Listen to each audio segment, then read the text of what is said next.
if somebody will say, where is church? ఇప్పుడు ఎవరైనా అడిగారు అనుకోండి, సంఘం ఎక్కడుందని అడిగారు అనుకోండి, Big confusion. పెద్ద confusion. Which is the true church? ఎక్కడ నిజమైన సంఘం? Where to send this fellow now? ఎక్కడికి పంపించాలి వీళ్ళని అని. This church, that church, which church? అదా సంఘమా, ఈ సంఘమా, ఏ సంఘం? So God's people are confused, isn't it? దేవుని ప్రజలు, Do you agree with me?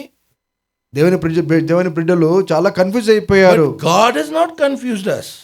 దేవుడు మనల్ని కన్ఫ్యూజ్ He చేయట్లేదు. has given to us the whole picture of a true church. దేవుడు ఆ యొక్క మందిరం యొక్క క్రమము, ఆ యొక్క సాదృశ్యాన్ని పూర్తిగా మనకి ఇచ్చాడు. So which is the true church?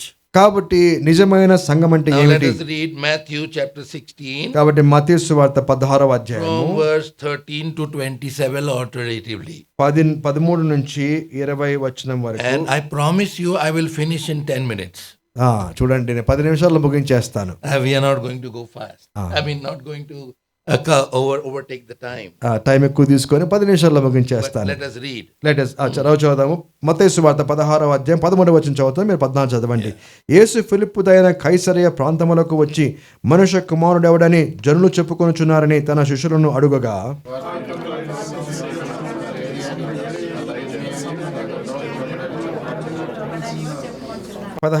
అందుకు ఆయన, మీరైతే నేను ఎవడనని చెప్పుకొనుచున్నారని వారిని అడిగెను. Simon Peter answered and said, Thou art the Christ, the Son of the living God. 17 అందుకు యేసు, సీమోను బరియోనా, నీవు ధన్యుడవు, పరలోకమందున నా తండ్రి ఈ సంగతి నీకు బయలుపరచనే గాని నరులు నీకు బయలుపరచలేదు. And I say also unto thee that thou art Peter, and upon this rock I will build my church, the gates of hell shall not prevail against it. 19 పరలోక రాజ్యం యొక్క తాళపు చెవులు నీకిచ్చెదను, నీవు భూలోకమందు దేని బంధించుదువో అది పరలోకమందును బంధింపబడను, భూలోకమందు దేని విప్పుదువో అది పరలోకమందును విప్పబడును అని అతనితో చెప్పెను. Then charged these disciples that they should tell no man that he was Jesus the Christ. 21 అప్పటి నుండి తాను యెరూషలేమునకు వెళ్ళి పెద్దల చేతును, ప్రధాన యాజకుల చేతును, శాస్త్రుల చేతును అనేక హింసలు పొంది చంపబడి 3వ దినమున లేచుట అగత్యమని యేసు తన శిష్యులకు తెలియజేయ మొదలుపెట్టగా, Then Peter took him and began to rebuke him, saying, Be it far from the Lord, this shall not be unto thee. 23 చదువుదాం. అయితే ఆయన పేతురు వైపు తిరిగి, సాతానా, నా వెనుకకు పొమ్ము, నీవు నాకు అభ్యంతర కారణమై ఉన్నావు, నీవు మనుషుల సంగతులనే తలంచుచున్నావు కానీ దేవుని సంగతులను తలంపక ఉన్నావని పేతురుతో చెప్పెను. Then said Jesus unto his disciples, If any man will come after me, let him deny himself, take up the cross and follow me.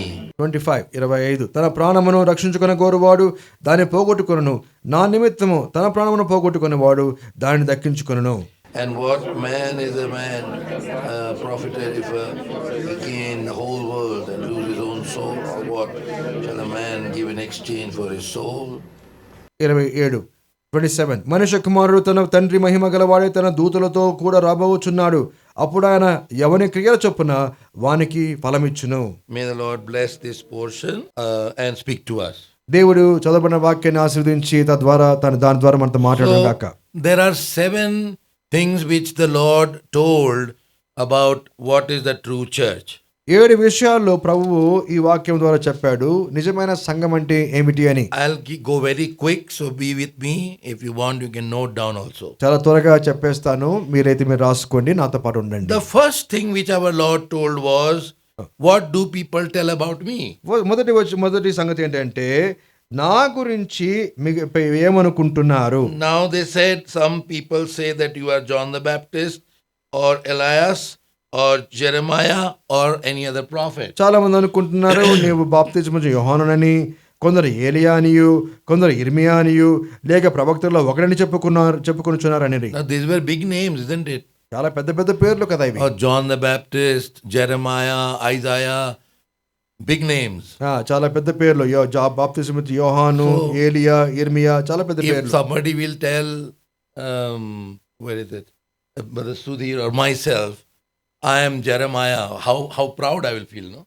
ఒకవేళ సుధీర్ గాని అన్న గాని మేము జెరమయా లాంటి వాళ్ళని అనుకుంటేట్లయితే, or like he is like John the Baptist. ఒకవేళ ఆయన John బాప్తిస్మము యోహాను But our Lord did not like it. కానీ యేసు ప్రభువు గురించి చెప్తున్నప్పుడు ఆయన ఈ విషయం ఇష్టపడాలి. because that was his wrong impression which people had.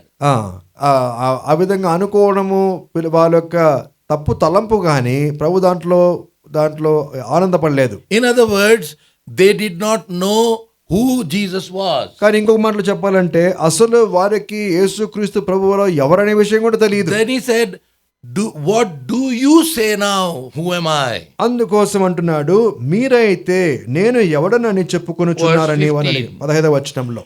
And when Peter said this, అప్పుడు పేతురు అన్నాడు, thou art Christ, the Son of the living God. నీవు సజీవుడగు దేవుని కుమారుడైన క్రీస్తువని చెప్పెను. So Peter and the disciples knew who Jesus was. పేతురు అదే విధంగా శిష్యులకు యేసుక్రీస్తు ప్రభువుల వారు ఎవరో తెలియను. So, what is the sign of a true church? కాబట్టి నిజమైన సంఘం యొక్క లక్షణం ఏంటి?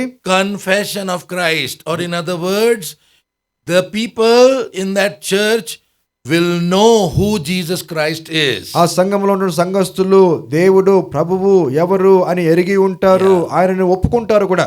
If you do not know Jesus Christ, ఒకవేళ మీకు ఆ ప్రభువును తెలియకపోతే you do not belong to the church. ఆ సంఘమునకు మీరు చెందినవారు కాదు. So personal relation with Jesus Christ makes us a church. కాబట్టి వ్యక్తిగత సంబంధం ప్రభుతో కలిగినట్లయితే మనం ఆ సంఘస్థలం అవుతాం. So in the church, first of all is Christ centered life. కాబట్టి మందిరంలో సంఘములో మొట్టమొదటి సంగతి ఏంటంటే క్రీస్తు ఆ యొక్క సంబంధించినటువంటి that is church. కేంద్రమై ఉండాలి. A lot of things are there, we'll go ahead. అది మందిరమైంది, చాలా విషయాలు ఉన్నాయి. Secondly, what did Lord say? రెండవ విషయం ఏంటంటే Verse 17, 17వ వచనంలో, blessed art thou Simon Bar-Jonah, for flesh and blood hath not revealed it unto thee, but my Father which is in heaven. అందుకు యేసు, సీమోను బర్యోనా, నీవు ధన్యుడవు, పరలోకమందున నా తండ్రి ఈ సంగతి నీకు బయలుపరచనే గాని నరుడు నీకు బయలుపరచలేదు. In the true church there is communication, or we can say revelation of God's word. దేవుని యొక్క నిజమైన సంఘములో ఆ యొక్క ప్రభువుని గురించినటువంటి యొక్క సంగతులు బయలుపరచబడి ఆత్మజ నడిపించబడతారు. So a true church is scripture centered church. కాబట్టి ఆ యొక్క నిజమైన సంఘములో వాక్యము కేంద్రీకృతమైనటువంటి సంఘం. The more and more word of God is taught, and more revelation the Lord desires to give to his body. ఎప్పుడైతే దేవుని యొక్క వాక్యము ప్రబలి దేవుని యొక్క వాక్యము చెప్పబడుతుందో ఆ సంఘములో ప్రభు యొక్క విషయాలు రహస్యములు చెప్పబడతాయి. So this is the true church. కాబట్టి ఇది నిజమైన సంఘం. Where you will see the communication of God. God is speaking to his people. దేవుని నిజమైన సంఘములో దేవుడు మనతో మాట్లాడుతున్నటువంటి విషయం మనం చూడొచ్చు. Now the third sign. మూడవ విషయం Verse 20. 20వ వచనంలో, Then charged he his disciples that they should tell no man that he was Jesus the Christ. అటు పిమ్మట తాను క్రీస్తు అని ఎవరితోనూ చెప్పవద్దని ఆయన తన శిష్యులకు ఖండితముగా ఆజ్ఞాపించెను. This is contrast of Christ. ఇది ప్రభువుని గురించి ప్రత్యేకించి చెప్పుట. A contrast is seen here. చాలా ప్రత్యేకించమని చెప్పుట. Now, in fact, Jesus should have said, you all know who am I? Now go and tell everybody. చెప్పిండొచ్చును కదా, మీరు నాకు నేను ఎవరంటే మీకు తెలుసును కదా, కాబట్టి నా గురించి వెళ్ళి చెప్పండి అని చెప్పిండొచ్చు. But the Lord is saying, do not go and tell anyone. కానీ ప్రభు ఏమంటున్నాడు 20వ వచనంలో, నేను క్రీస్తు అని ఎవరితోనూ చెప్పవద్దని ఆయన ఖండితంగా ఆజ్ఞాపించెను. This is the true church. అది నిజమైన సంఘం. The church and God's people will never try to project themselves. దేవుని యొక్క సంఘములో ఉన్నటువంటి ప్రజలు, నిజమైన సంఘంలో ఉన్న ప్రజలు తాము ఎవరో కూడా వారిని వారు చూపించుకోరు. See, come to 1 John. మొదటి యోహాను. There is a very nice phrase John mentions. మొదటి యోహానులో యోహాను చాలా మంచి విషయం. 1 John chapter 3. మొదటి యోహాను 3వ అధ్యాయం In verse 1. మొదటి వచనం. Behold, what manner of love the Father had bestowed upon us, that we should be called the sons of God. Therefore the world knoweth us not. మొదటి వచనం, మనము దేవుని పిల్లలమని పిలువబడినట్లు తండ్రి మనకెట్టి ప్రేమను అనుగ్రహించునో చూడుడి, మనము దేవుని పిల్లలమే, ఈ హేతువు చేత లోకము మనలను ఎరుగదు, ఎలయనగా అది ఆయనను ఎరుగలేదు. World knoweth us not. లోకం మనల్ని ఎరుగదు. That is the important point. లోకం మనల్ని ఎరుగదు. World, which means The true church never goes for reputation. నిజమైన సంఘము పేరు ప్రఖ్యాతుల వెంబడి పడదు. Because even our Lord Jesus Christ made himself of no reputation. కాబట్టి మన యేసుక్రీస్తు ప్రభువుల వారు కూడా ఏ పేరు ప్రఖ్యాతులు లేకుండా ఉండెను. He wanted to always be hidden. ఆయన ఎప్పుడూ కూడా దాచిపెట్టబడి ఉండవాలని కోరుకుంటూ And that వచ్చాడు. is the true church. అది నిజమైన సంఘము. They will not try to project themselves this and that big name. కాబట్టి నిజమైన సంఘము పెద్ద పెద్ద ఆర్భాటాలకు పోదు. A big healer has come. కాబట్టి గొప్ప స్వస్థపరిచేటువంటి Big announcement is given many times. అలాంటి అనౌన్స్మెంట్ చూస్తాం కదా మనము. Big healer has come. Big healer. And people will flock around. I'm not criticizing that, but that is not scriptural. ఎప్పుడైతే స్వస్థత కూటములని చెప్తారో అనేకులు స్వస్థత కోసం వస్తారు. Yes, నేను విమర్శించడం లేదు కానీ అది వాక్యానుసారం కాదు. So contrast of Christ, where there is Christ, there will be always something different than what the world accepts. కాబట్టి ఎక్కడైతే క్రీస్తు ఉంటాడో అది కొంచెం వేరుగా ఉంటుంది లోకముతో కాకుండా. Then verse 21. 21వ వచనం. Yes. Here the Lord spoke about his death, burial and resurrection. ఆయన ప్రభు యొక్క మరణ సమాధి పునరుత్థానం గురించి మాట్లాడుతూ వచ్చాడు. Beloved, this speaks of the conquering of Christ, or the people in that church are conquerors, they are overcomers. ఆ యొక్క సంఘములో ఉన్నటువంటి వాళ్ళు విజయులగినట్లు ఆ విజేతలని చెప్పబడుతోంది. Because he very boldly said, ఆయన బాహటంగా చెప్పాడు, be killed and be raised again the third day. ఆయన చనిపోయి మరి మూడవ దినమున తిరిగి లేస్తారని బాహటంగా చెప్పాడు. See, come to 1 Corinthians 15. మొదటి కొరింథీ 15వ అధ్యాయం. 1 Corinthians 15. మొదటి కొరింథీ 15వ అధ్యాయం. Here our Lord Jesus Christ is called the first fruit of those who rise. మొదటి కొరింథీ 15వ అధ్యాయం. ఆయన మొదటి పునరుత్థానం గురించి చెప్పుకుంటూ వచ్చాడు. Verse 20. 20వ వచనం. ఇప్పుడైతే నిద్రించిన వారిలో ప్రథమ ఫలముగా క్రీస్తు మృతులలో నుండి లేపబడెను. He is the firstborn among who rise. ప్రథమ ఫలముగా క్రీస్తు మృతులలో నుండి లేపబడెను. So it is a little bit confusing, isn't లేపబడి it? ఉన్నాడు. Before Christ many other also raised. క్రీస్తు ప్రభువుకు ముందు చాలా మంది In నిద్రించి the Old లేచారు. Testament also many were raised by Elijah, Elisha.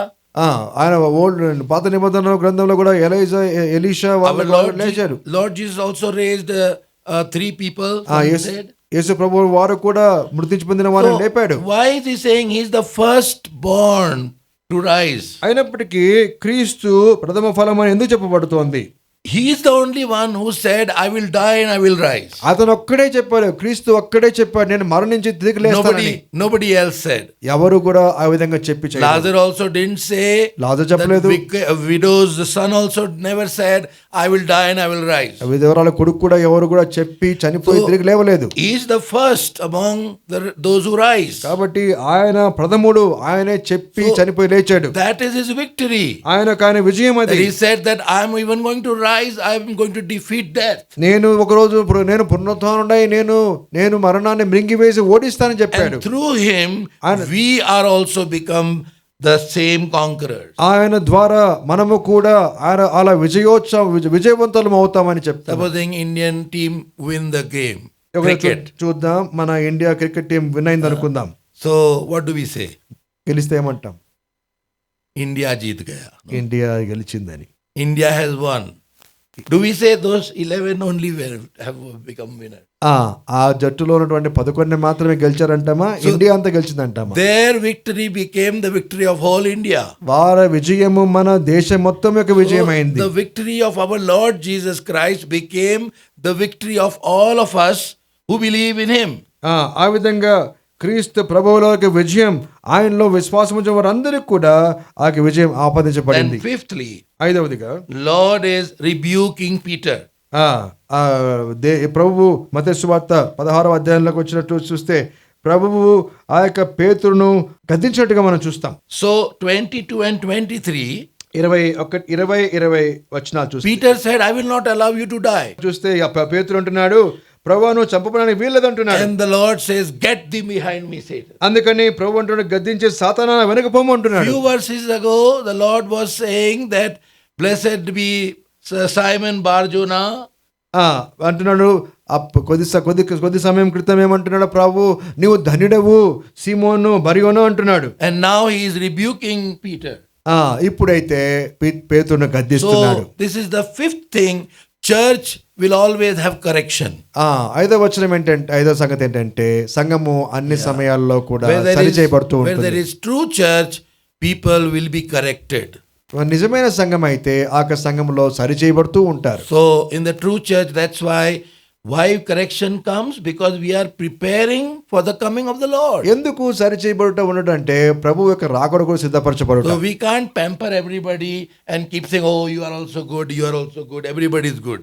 అందరిని మంచి చేస్తూ అందరినీ నువ్వు బాగున్నావు, నువ్వు మంచి, నువ్వు ఇది అది మనం గొప్పగా మనం When సోపేయాలి. things are wrong, we have to tell. ఆ విధంగా అవన్నీ చెప్పుట తప్పు. But according to Ephesians 4:15, tell the truth in love. ఎఫెసీ 4:15 ప్రకారంగా మనము నిజము ప్రేమలో చెప్తూ ఉండాలి. If you say a blind man, then he will offended. ఎవరికన్నా మనము like that. నువ్వు గుడ్డోడు అని అంటే ఏమైపోతుంది, వారు బాధపడ్డా. But if you say, how you lost your eyes, మనము ప్రేమతో నీ కళ్ళు ఎలా that's a పోయినాయి different way. అని అడిగితే ఏమవుతుంది? So we have to tell or bring correction, but in a loving way. కాబట్టి మనం సరి చేసి తీసుకురావడం ఎట్లా అంటే ప్రేమతో తీసుకురావాలి. And sixthly, ఆరవదిగా in verse 25, 25వ వచనం, please read. మత్తయి సువార్త 24, sorry. 16 Mattayi Then said 16:24. Jesus unto his disciples, if a man will come after me, let him deny himself, take up the cross and follow me. అప్పుడు యేసు తన శిష్యులను చూసి, ఎవడైనా నన్ను వెంబడింపగోరని ఎడల తను ఉపేక్షించుకొని తన శిలువనెత్తుకొని నన్ను వెంబడింపవలెను. In the true church, there is consecration or there is sacrifice. నిజమైనటువంటి సంఘములో మనల్ని మనం ప్రతిష్ఠించుకొనుట లేదా త్యాగం చేయుట మనం గమనించు. Without sacrifice, there cannot be a true church. త్యాగం చేయకుండా అది నిజమైన సంఘము అని పిలువబడదు. So man should deny. I must deny all my self and all that is of the flesh. కాబట్టి మనుషుడు లేదా విశ్వాసి తను ఉపేక్షించుకోవాలి. Then only that can be a true church. అప్పుడే అది నిజమైన సంఘము అని పిలువచ్చాం. Seventhly, 7వదిగా verse 27. 27వ వచనం, Yeah.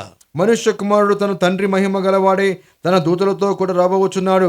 అప్పుడు ఆయన ఎవని క్రియల చొప్పున వానికి The ఫలమిచ్చును. true church is always waiting for the coming of the Lord. నిజమైన సంఘము ఎప్పుడూ కూడా ఆయన ప్రభువు కొరకు ఎదురు చూచేటువంటిది. And the church will always have message about the coming of the Lord, so that church is always alert and ready. అటువంటి సంఘములో ఆ యొక్క దేవుని యొక్క రాకడ గురించిన వాక్యం ఎప్పుడూ ఉంటుంది.